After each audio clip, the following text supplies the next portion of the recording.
Je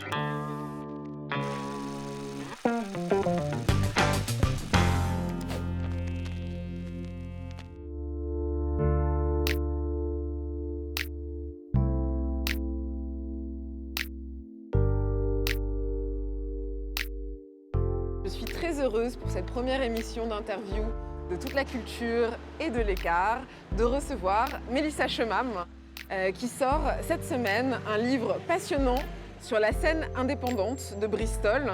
Le livre s'appelle En dehors de la zone de confort et sort chez Anne Carrière.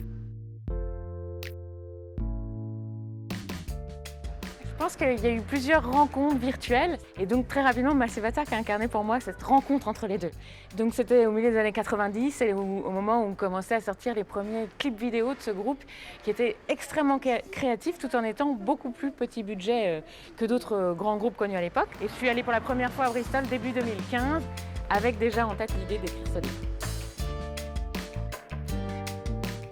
Alors on est dans une rue où beaucoup de street artistes de Bristol se sont produits en effet, rue Volta. Et alors cette œuvre de Inky, c'est un des pionniers à Bristol. Il a commencé en même temps que 3D, il était tout petit, il avait 15 ans.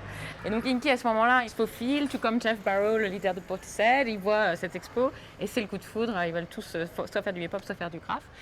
Et Paris, pour les artistes de Bristol, a un rôle vraiment particulier parce que ce qu'ils aiment à Paris, c'est son idée révolutionnaire, le souvenir de la commune, qui ont vraiment marqué l'histoire culturelle des rapports entre la Grande-Bretagne et la France. Et donc, ce graffiti, par exemple, c'est la signature d'Inky. C'est un personnage de femme qui a été inspiré par sa jeunesse.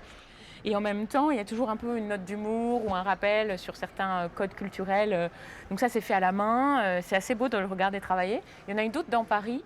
C'est une ville sur laquelle ils sont beaucoup exprimés, notamment lors de championnats entre graffiti artistes ou invités par d'autres artistes français.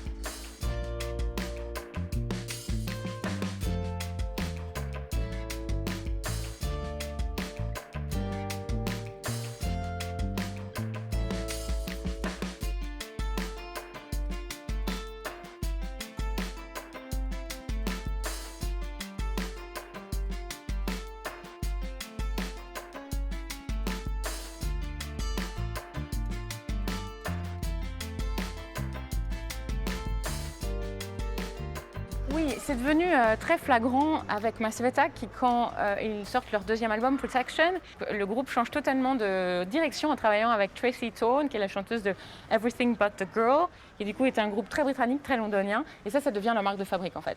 Il y a des groupes qui font de la musique électronique, qui ne travaillent que comme ça, quasiment sur chaque morceau d'un même album, ils ont une voix différente. Donc vous pouvez passer les 30 prochaines années en observation régulière à Bristol. Ça, j'ai pris une carte de résident.